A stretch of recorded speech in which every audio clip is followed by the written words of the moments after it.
Everyone, welcome back to our channel. In today's video, I'm going to show you the step-by-step guide to turn off end-to-end encryption on Messenger. Open up your Messenger. Once you're in it, go to the hamburger menu and select Settings. Scroll down and go to Privacy and Safety. Here you can see an option under the security menu, end-to-end encrypted chat.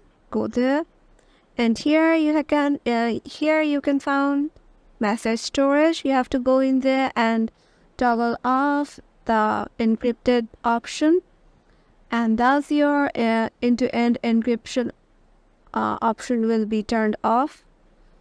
So yeah, that's it. That was easy, right? If you like this video, make sure to subscribe and share it with your friends.